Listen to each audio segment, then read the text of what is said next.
Oi gente, tudo bem? Vocês me ouvem sempre falando aqui sobre as várias técnicas que a gente tem hoje em dia para o tratamento de varizes e vasinhos. Mas talvez você esteja se perguntando, como é que o médico define então qual é a melhor técnica, qual é a estratégia de tratamento mais adequado para cada pessoa? Bom, eu sou Renata Martins, médica angiologista e cirurgiã vascular, e a minha missão é a recuperação da liberdade e bem-estar através das técnicas mais modernas para o tratamento de varizes. Eu conheço bem os receios, as dúvidas, as angústias que os pacientes trazem no consultório em relação a esse tema, mas como o melhor antídoto para qualquer medo é sempre a informação, me acompanhe em mais esse vídeo sobre o tratamento de varizes. Eu sempre gosto de ressaltar e deixar claro que o objetivo desse vídeo é totalmente educativo. Ou seja, talvez o exemplo que eu vou trazer a seguir não seja o que vai funcionar especificamente para o seu caso, tá? Por isso é fundamental que você busque a consulta e a orientação do seu angiologista de confiança para que ele avalie o seu caso especificamente. Bom, dito isso, eu quero dizer ainda que, de qualquer maneira, é fundamental a gente saber quais são os passos, o que vem a seguir em relação ao tratamento, e é justamente esse o objetivo dos meus conteúdos aqui. Jogar uma luz, dar uma luz para quem sofre no dia a dia com as varizes e vasinhos. Eu comecei esse vídeo falando sobre o processo de decisão de tratamento, de técnica de tratamento por parte do angiologista, Mas esse processo todo só é possível hoje em dia graças ao arsenal terapêutico que a gente tem para tratar as varizes e vasinhos. Antigamente a gente tinha poucas opções, mas o avanço da medicina permite que hoje nós tenhamos várias opções, inclusive com a possibilidade de tratamento do mesmo paciente associando técnicas, Não é infrequente que o tratamento em consultório a gente precise associar várias técnicas no mesmo paciente para que a gente consiga atingir o melhor resultado. E a gente vai sempre partir da premissa de fazer um tratamento menos invasivo em direção ao mais invasivo, ou seja, sempre que possível a gente vai manter o paciente ali no tratamento menos invasivo, que é aquele que tem menos cortes, menos pontos, menos furadinhas, para que a gente consiga atingir um resultado legal do ponto de vista funcional, de restabelecer a saúde, a circulação das pernas daquele paciente. Também o objetivo estético, que é uma coisa muito trazida, a gente conseguir bom resultado estético para esse paciente, sem ter a necessidade de submetê-lo a um procedimento mais invasivo, como uma cirurgia, que precisa de anestesia, enfim, que precisa de um pouco mais de tempo de afastamento das atividades, diferente das outras técnicas, tá? Então a gente vai sempre tentar manter o paciente no tratamento menos invasivo de acordo com cada caso. Então, para exemplificar como é esse processo de decisão por parte do angiologista para o melhor tratamento para cada caso, vou trazer aqui um exemplo fictício, uma personagem, que é minha xará, e se chama Renata, tá? Então a Renata, ela tem um incômodo estético importante, isso incomoda ela bastante esteticamente, mas além disso, ela já tem um pouco de dor também, já tem um pouco de desconforto ali relacionado às varizes. Perna direita, ela me diz que notou mais que tem um predomínio de vasinhos, são mais vasinhos, e na perna esquerda ela já notou uns vasos um pouco maiores, umas varizes, tá? Principalmente ali na parte de trás do joelho, digamos. Então, quais são os passos aí, o que a gente vai desenvolver, desenrolar nessa consulta que vai ser importante para a gente conseguir montar um plano de tratamento individualizado para a Renata. A gente vai saber quanto isso incomoda ela esteticamente, qual é a expectativa, o que tem impedido ela de fazer essa questão desse incômodo estético ou das dores, Se tem limitado ela em alguma coisa. Além disso, a gente vai avaliar todo o histórico de saúde, se tem alguma doença ou não, se toma algum tipo de medicação ou não, como é a história dessa família em relação às varizes e vasinhos. Tem muita gente que tem essa doença, como a doença progrediu nessa família, já teve casos graves, pessoas que precisaram operar muitas vezes, gente que chegou até mesmo a ter úlcera, se tem história de tromboses, seja tanto no histórico pessoal da paciente, quanto no seu histórico familiar, no seu contexto familiar. Qual é a disponibilidade que essa paciente tem para fazer o tratamento? Ela é uma paciente que tem mais flexibilidade de horários, é mais restrita?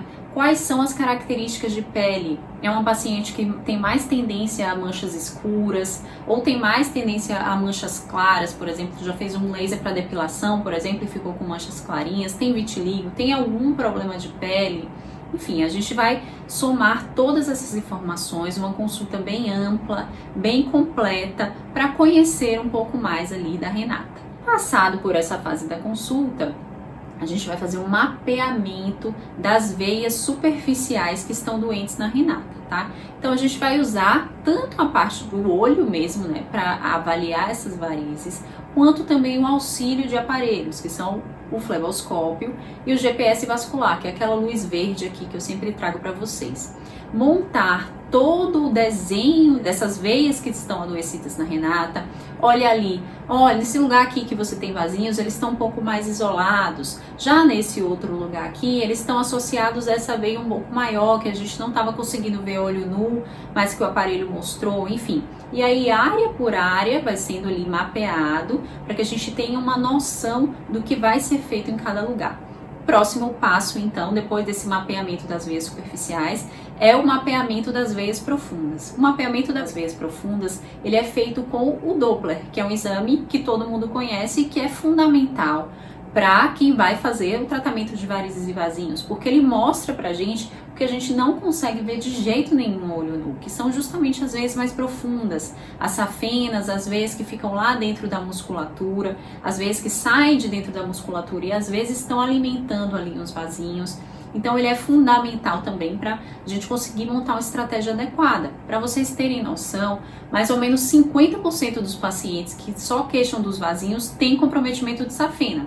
Não necessariamente um comprometimento que vai demandar uma necessidade de intervenção nessa safena, mas é fundamental, antes da gente montar um plano de tratamento, antes de iniciar um tratamento, a gente saber exatamente o que é que está acontecendo ali dentro, né? Para que a gente possa acertar o alvo e ser o mais objetivo possível e alcançar o melhor resultado possível com aquele tratamento. Então vamos supor que no caso aí da minha paciente fictícia, da Renata, depois dela ter passado por todo esse processo de consulta, né, uma consulta ampla, uma consulta completa, onde tudo o histórico dela foi avaliado, as expectativas, enfim, tudo foi visto ali, características de pele. A Renata também já passou pela avaliação do mapeamento das veias superficiais, com fleboscopia e GPS vascular e pelo Doppler. Então ela já passou por essas 3 etapas, a gente já tem condições de construir o plano de tratamento dela, tá?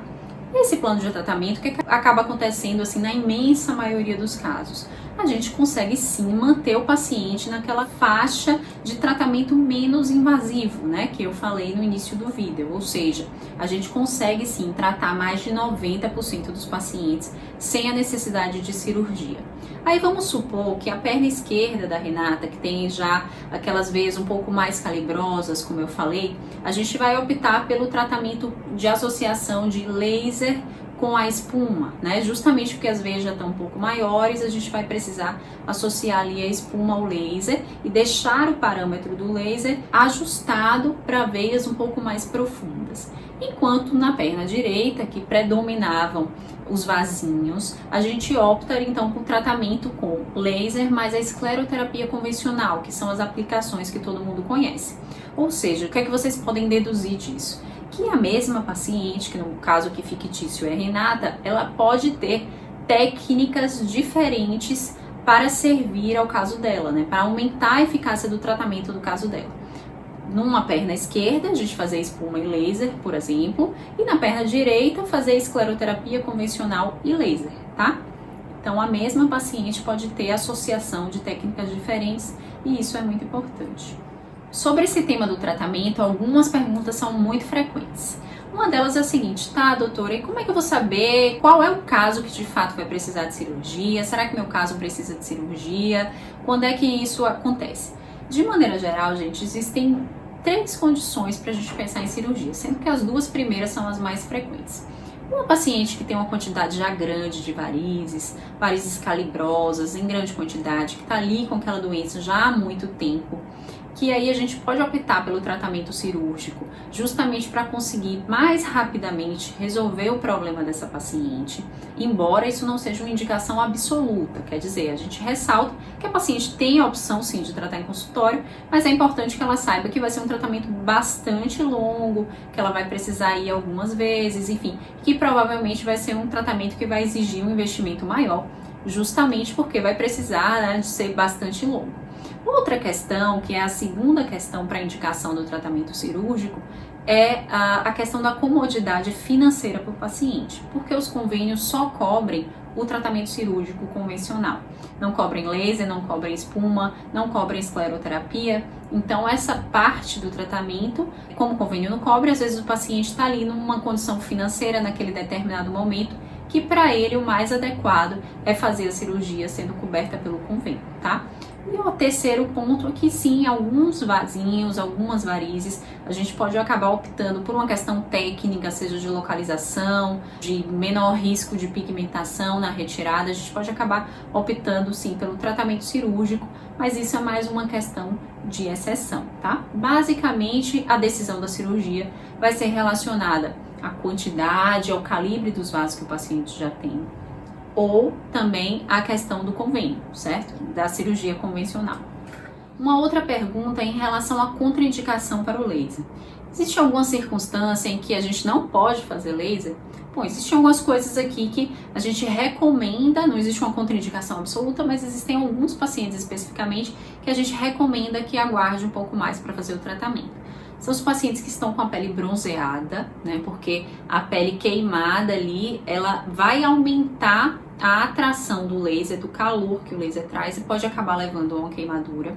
Pacientes com um tom de pele negro também, a gente tem que, não é que contraindica o tratamento, mas a gente tem que tomar muito mais cuidados para não queimar a pele, justamente por causa dessa questão da melanina, que é o pigmento que dá cor à pele. E pacientes que estão gestantes ou que tiveram filho recentemente, geralmente a gente pede para aguardar um pouco mais, né, para que essa fase hormonal aí se resolva, para a gente iniciar o tratamento, tá? Existem outras características próprias da pele, então paciente que já fez uma manchinha branca, por exemplo, fazendo um laser aí para depilação, a gente vai fazer uma areazinha de teste para ver também se vai pigmentar com o laser para os vasinhos, enfim, esses fatores pequenos, mas isso é exceção. A maioria mesmo dos pacientes, não estando bronzeados, a gente consegue sim tratar com laser e caso esteja bronzeado, a gente aguarda um pouquinho, o intervalo aí, dependendo do tempo de recuperação de pele de cada um, mas o intervalo entre 15 dias, um mês, para poder iniciar o tratamento. Uma outra pergunta é, quais são os procedimentos que podem ser feitos fora do hospital e por quê? Bom, fora do hospital a gente pode fazer 90% dos casos, como eu falei para vocês. A gente pode fazer escleroterapia convencional, a gente pode fazer laser, a gente pode fazer espuma, tá? Por que a gente acaba às vezes optando por levar o paciente para o hospital para fazer cirurgia ou para fazer o endolaser?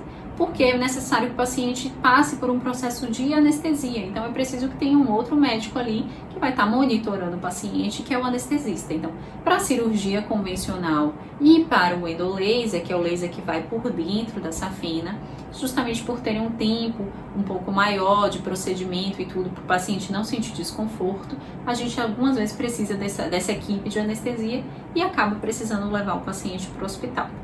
Uma outra pergunta que é muito frequente é: doutora, é ok eu já buscar ajuda aí quando as varizes e vasinhos estão me incomodando só mesmo esteticamente, quando eu ainda não tenho sintomas, não tenho dor, cansaço, inchaço?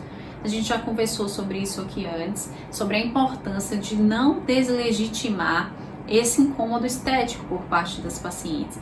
Então, sim, gente, é muito ok vocês buscarem ajuda enquanto o incômodo é só estético. Lembrando que as varizes e vasinhos correspondem a uma doença, e é uma doença que tem um caráter crônico, ou seja, a gente controla, mas a gente não consegue impedir que outros vasos surjam em outros momentos e é progressivo, ou seja, se você demorar mais a tratar, quando você chegar para o tratamento, aquilo já vai ter progredido.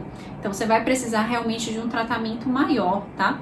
E aí isso acaba sendo mais desconfortável, né? Todo mundo quer tratar do jeito mais tranquilo possível, em menos tempo possível e precisando, né, despender ali o menor recurso financeiro possível.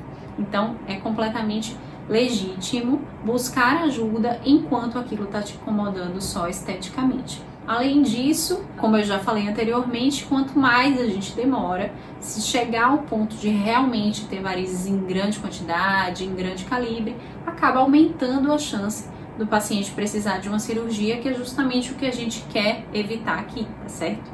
Bom, então eu gostaria de agradecer a sua atenção e a sua audiência. Se esse vídeo foi esclarecedor para você, se te ajudou de alguma maneira, eu peço que ajude a espalhar essa mensagem para que chegue a mais pessoas que sofrem com as varizes e vasinhos, nos grupos de família, encaminhar para um amigo, uma amiga, enfim, alguém que você acha que pode se beneficiar também desse conteúdo. E nos vemos nos próximos vídeos. Até mais!